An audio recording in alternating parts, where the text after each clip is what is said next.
I'm Lawrence and I'm restoring a Porsche 356 which I bought with my sister. Welcome to my channel where I'm documenting her restoration journey. Let's get into the video.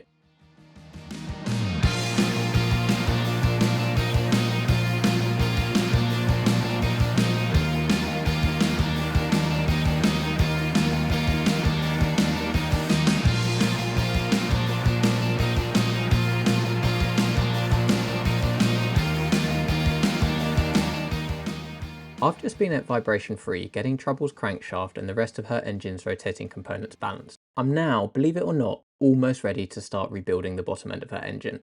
The last thing between me and doing this is reinstalling all the main bearings on the crankshaft and getting the connecting rods back on the crank.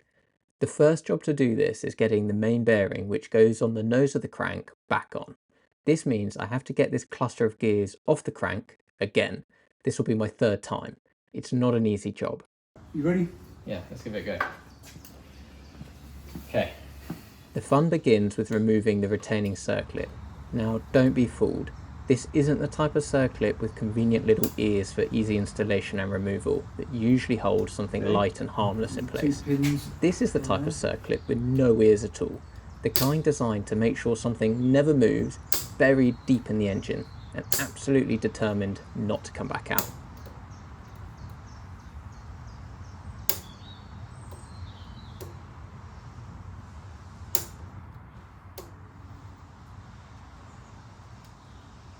Get in there.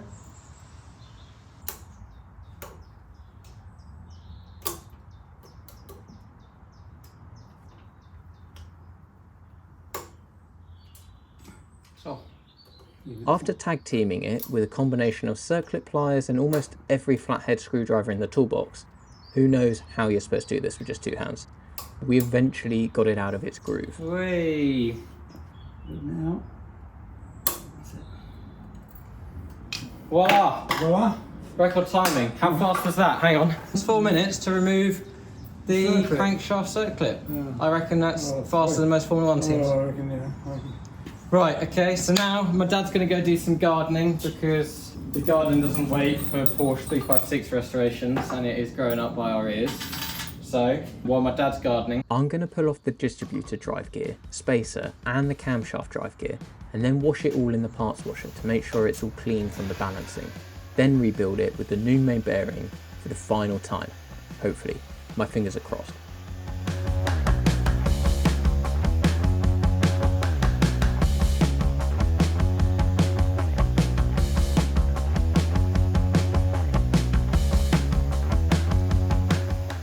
Both the gears are installed onto the crankshaft with an interference fit, so to help me pull them off, I'm using a bearing puller and a hot air gun to heat it up. This was much easier than removing the circlip.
We're done. Thank you.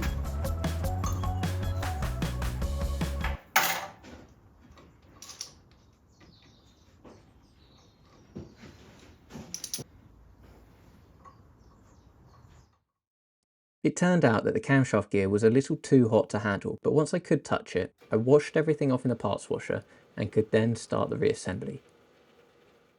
Right, okay. The crank has been in the parts washer. All of my gears, the gear kind of cluster that was on here, that's been in the parts washer.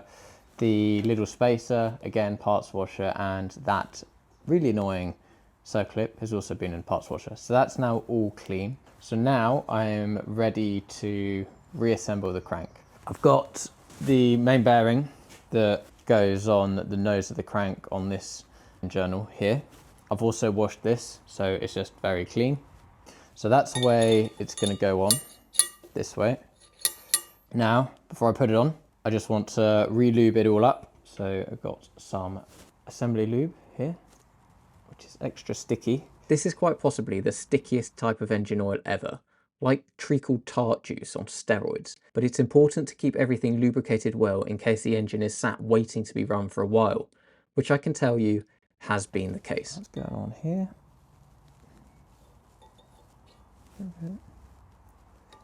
Okay. With that on, I can now put the camshaft gear, spacer, distributor drive gear and circlip back on the crank. You ready? Where's the slot? Which way around does it go? That way around, the slot's at your side.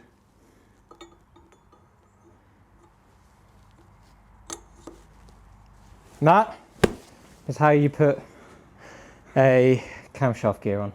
I'm going to be completely honest with you. That went on much more smoothly than I expected, but I guess this was now the third time me and my dad had done this. Fingers crossed, this was the last time. Solid. So now we've got our spacer. Solid. Solid. You're getting wood all over it. I just cleaned this. Right, spacer please, quick, hurry up. I've got a day.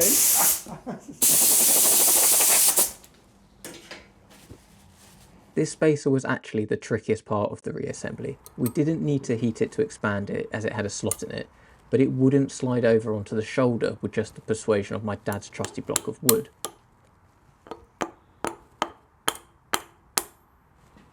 Shall I get the circuit first? Just open it up. So why didn't you put this one in the oven? Because it's got a hole in it. No, you had one job.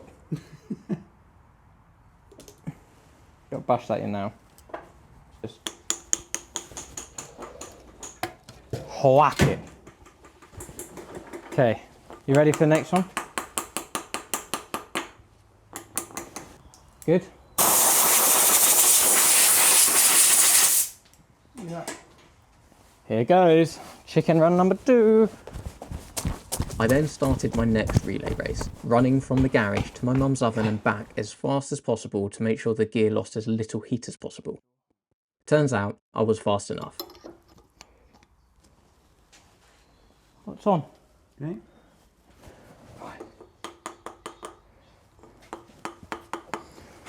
Anyone else use their mum's oven gloves for precision engineering? Best tool in the garage. Beaut. Right. The Pierre de la Resistance. This sodding circlip. Do you want to bolt this down again? That's it.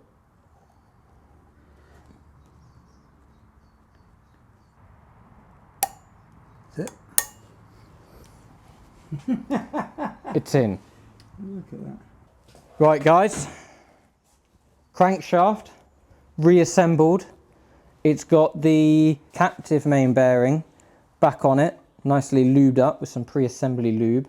Now, it's time to put the other main bearing into the crankcase and front cover. But before I could put the next bearing into the front cover, or third piece as it's sometimes called, I had to drive the old bearing out. Fortunately, this was pretty easy as we had a 36mm socket which sat beautifully on the shoulder of the old bearing, and I could drive it out with my dad's lump hammer. Voila! With the old bearing out, we could then drive in the new bearing. When doing this, it's really important to drive the new bearing in square. If you get it on the cock, you can end up causing damage to either the bearing or the housing you're driving it into. And as these bearings had just cost me and my sister just under £300, and I didn't want to damage the front cover, I let my dad do this. I watched and learnt, so to speak.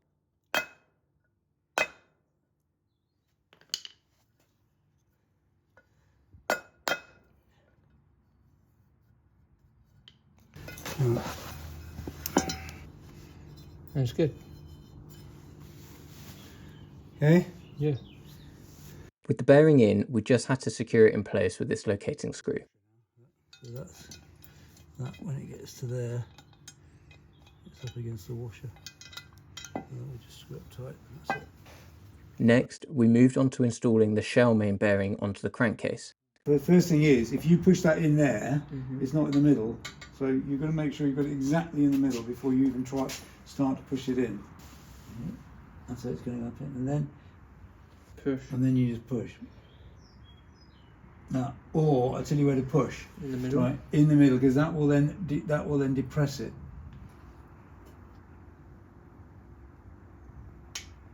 That sounded right. Right, okay. As easy as 1, 2, 3 when you know how. This engine would probably run backwards without his help. Happy? Yeah, I think that's all right. What do you think? Happy? Central? Yeah. Yeah. With that shell bearing pressed in, I just needed to do the same on the right hand side of the crankcase. It was exactly the same process, except this half of the crank wasn't mounted to a stand, so we did it on the bench.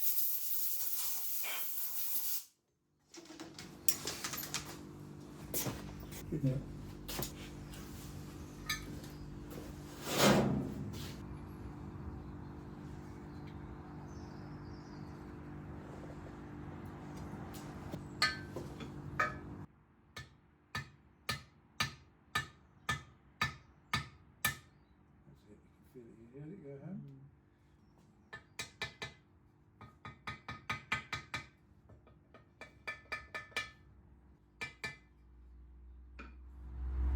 Okay.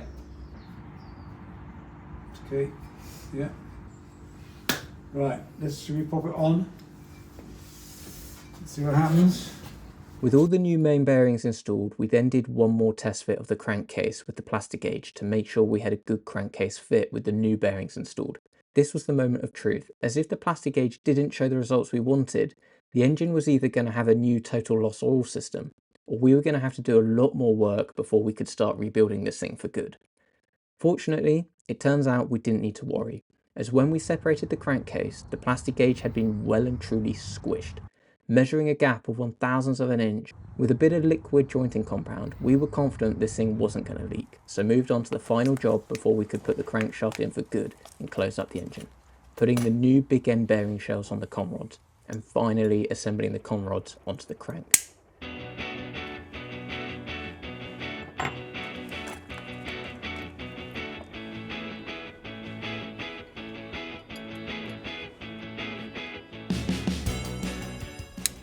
Installing these bearing shells into the conrod and big end cap was seriously satisfying when you got a nice clicking sound and they snapped into place, and it was super easy with my dad's top tip of just pressing them in the middle.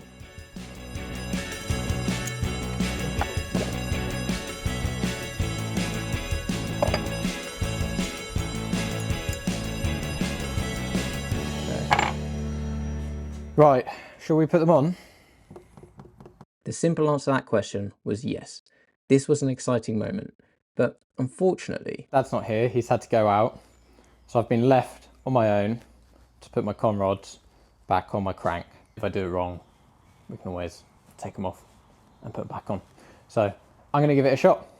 Said first engine I've ever rebuilt, so we'll see what happens. Doesn't look like it's too complicated. I've got conrod, big end cap, put it around the journal and do up the nuts. I kind of think it's pretty self-explanatory. Just going to get a clean rag. Where's my clean rag? Aha, here's my clean rag.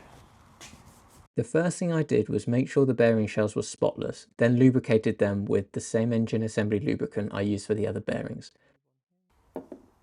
Actually, that's her. Get a bit of lube on him. To be honest, I was probably over generous with this, but it's better safe than to be sorry. Okay. And now, moment of truth. Does it fit?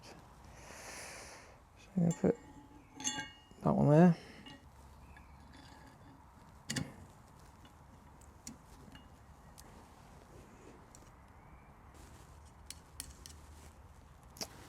Well, kind of hard to... This might just put it down.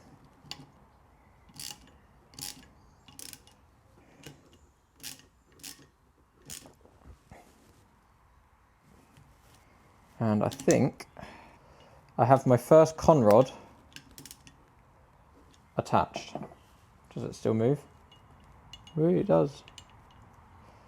Well, cooking with gas, number 1. Let's go for number 2. Just make sure this is clean.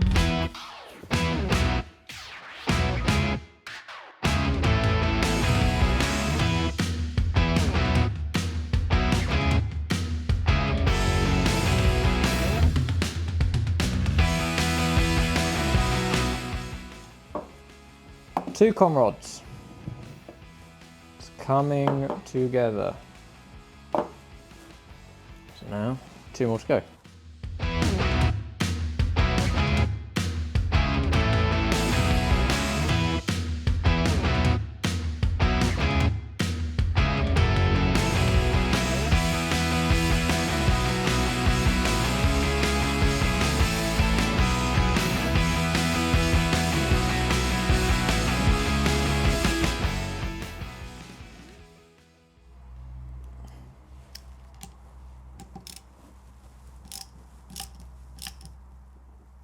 Okay, so these still need to be torqued. I'm not going to torque them now because I don't actually know what torque they need to be to. If anyone knows, that'd be great. I'll probably have Googled that before this gets released. But I don't really know what's the best way to pick up a crankshaft assembly. Maybe something like this. Or maybe something like this, or maybe, oh shit,